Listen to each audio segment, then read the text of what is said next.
Gold, oil and silver trade के लिए हमारे चैनल को सब्सक्राइब कीजिए। बिस्मिल्लाहिर्रहमानिर्रहीम, अस्सलाम वालेकुम। आज ये एक वाइट बोर्ड आप उसकी एडिशन देख रहे हैं मेरी वीडियो के अंदर। मेरी कोशिश होगी कि मैं अपने फिगर्स जो हैं जो मैं लिखूं वो आपको ज़रा समझ आ जाएगा।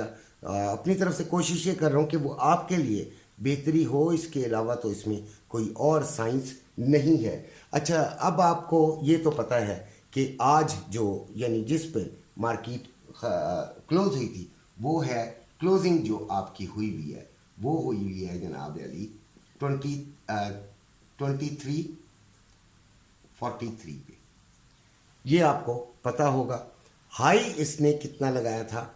हाई इसका था, पिछले हफ्ते की बात कर रहे हैं हम, हाई इसका लगा हुआ है 2431 का, ये आपको पता है। और इसने जो लो पिछले हफ्ते लगाया है वो आपको शायद याद ना हो, वो है 2303।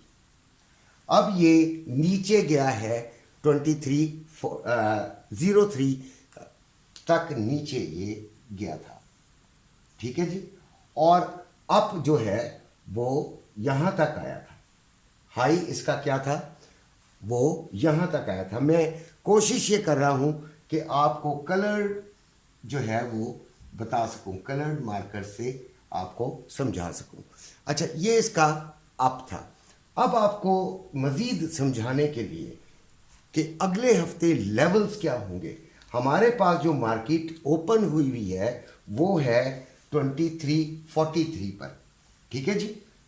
हमारी जो मार्केट इस वक्त मौजूद है वो 2343 पर मौजूद है। और उसमें लेवल्स क्या आ सकते हैं? 2343 ये आपकी मार्केट इस वक्त मौजूद है।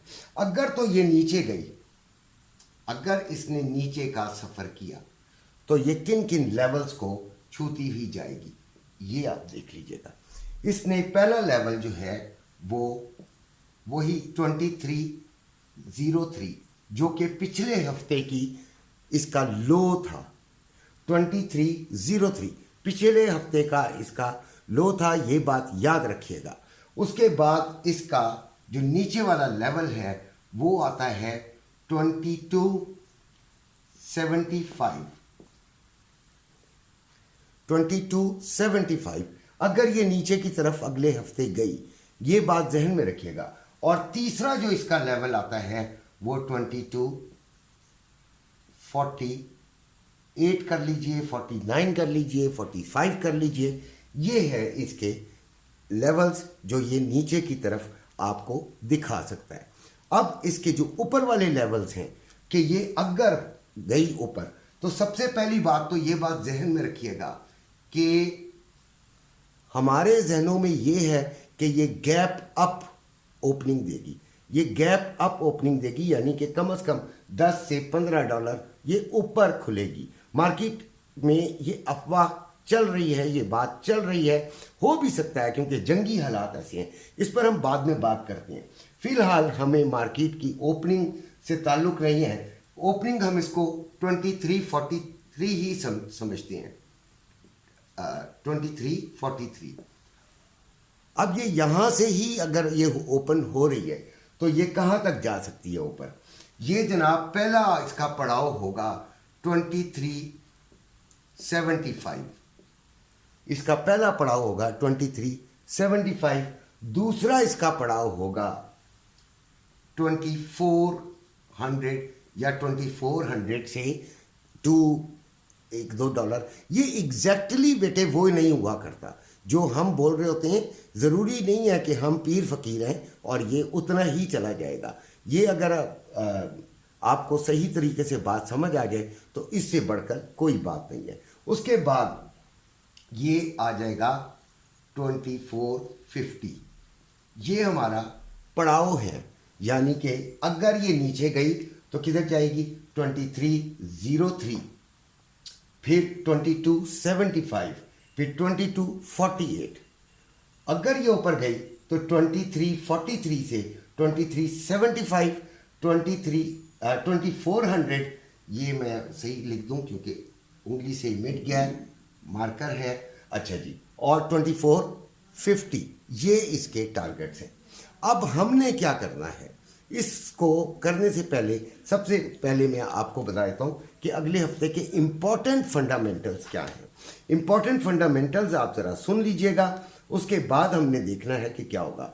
देखें, कल जो ये ओपनिंग होगी मार्केट की वो वॉलेटाइल होगी, उसके बाद मार्केट में हो सकता है कि आपको मेरी निगाह में थोड़ी सी इसमें इंक्रीज मिले, इसमें थोड़ा सा ऊपर की तरफ ये चली जाए 2355 इस तरह ये ऊपर चली जाए, और उसके बाद देखेंगे कि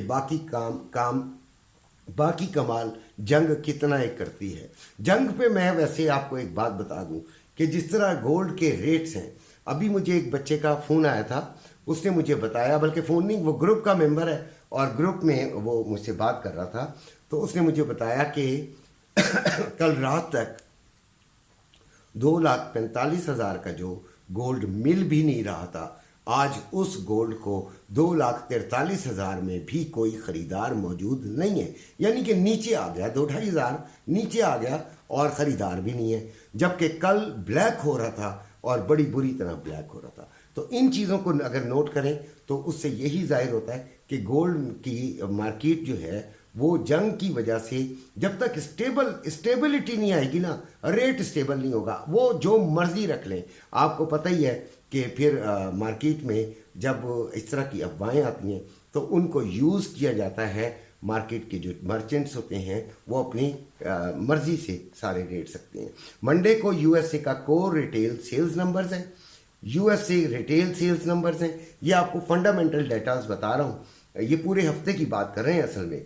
यूएसए एम्पायर स्टेट मैन्युफैक्चरिंग है, ट्यूसडे को ब्रिटेन क्लेमेंट काउंट चेंज है, जर्मन इकोनॉमिक सेंटीमेंट्स हैं, कनाडा का इन्फ्लेशन नंबर्स है, यूएसए बिल्डिंग परमिट्स हैं, और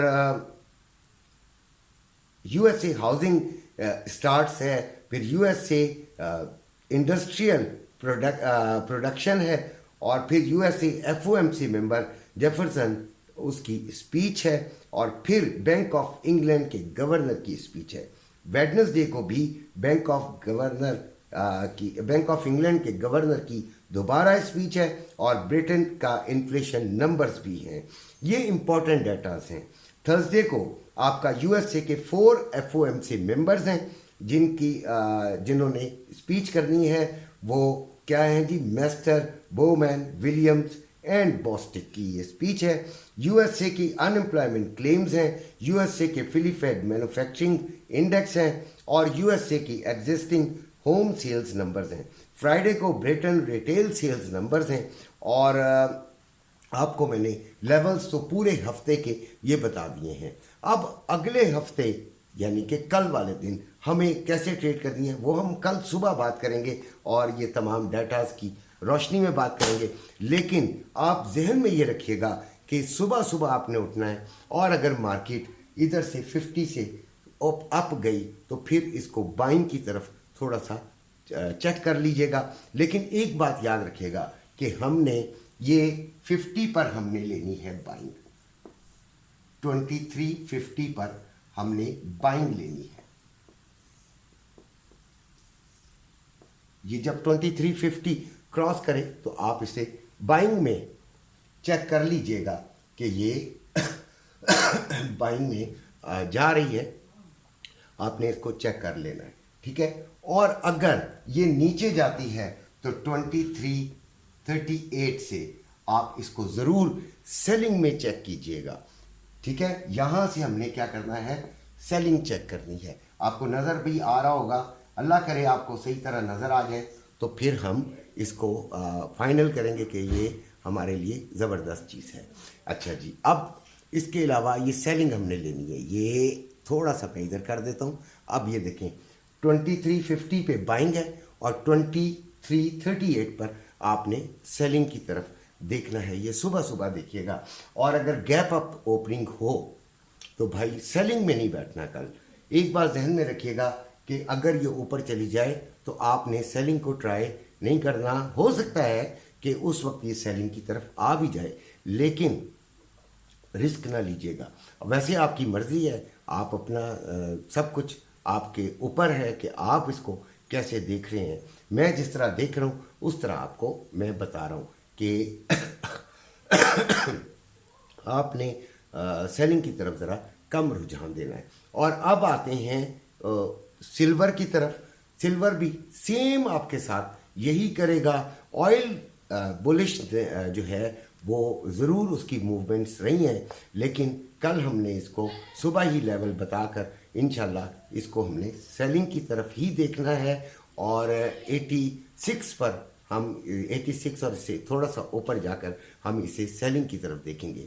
अब आते हैं फिजिकल गोल्ड की तरफ। तो फिजिकल गोल्ड में याद रखिएगा कि वॉर शॉर का जो एकदम अप होती है ना मार्केट, उस मार्केट को लोग इतना जो बाजार होता है, जो मार्केट होती है, वो उसको इतना रिगार्ड नहीं करती जब तक कि वो स्टेबिलिटी की तरफ ना चली जाए। अगर स्टेबिलिटी की तरफ जाएगी मार्केट, तब वो अपना एक रेट सही बनाएंगे। स्टेबल है ही नहीं तो फिर कैसे मार्केट जो है वो आपको सही रेट दे सकती है। स्टेबिलिटी नहीं है तो फिर मार्केट में जिसका जो दांव लगेगा वो लगाएगा। और जो आप लोग हैं, जो नए लोग हैं, जो आम लोग हैं, 2-4 तोले वाले जो घरों में बैठे हुए हैं, जिनका मार्केट से ताल्लुक़ नहीं है, वो 2-4 हज़ार ऊपर ही दे आते हैं और फिर कहते हैं हमने इतना महंगा सोना ले लिया है और अब हमें बड़ा नुकसान हो रहा है। तो यकीनन उनका नुकसान फिर उनकी तकदीर में लिखा गया है। मुझसे एक बहन ने भी सवाल किया था कि भाई मैं कैसे करूं। तो भाई अपने अपने इलाके के एक रिप्यूटेड सुनारे के पास चली जाएं। अच्छा, किसी ने भी किसी सराफे के किसी भी शहर में हो, अगर उसको अपना जो है वो कोई चाहिए कि वो मैं उनका भी ऐड जो है वो चलाऊं और उनको भी प्रमोट करूं, तो ज़रूर मुझसे रब्ता करें। मैं कोशिश यही करूंगा कि अगर वो रिप्यूटेड हैं, उनकी कोई वाकई गारंटीड हैं, तो मैं उनका नाम ज़रूर चलाऊंगा। मुझसे बहुत सारे लोग पूछते हैं कि हम सोना कहाँ से लें। तो इसके साथ ही आप लोगों से इजाज़त चाहता हूँ। अपना ख्याल रखिएगा और मेरे लिए दुआ करिएगा। अल्लाह।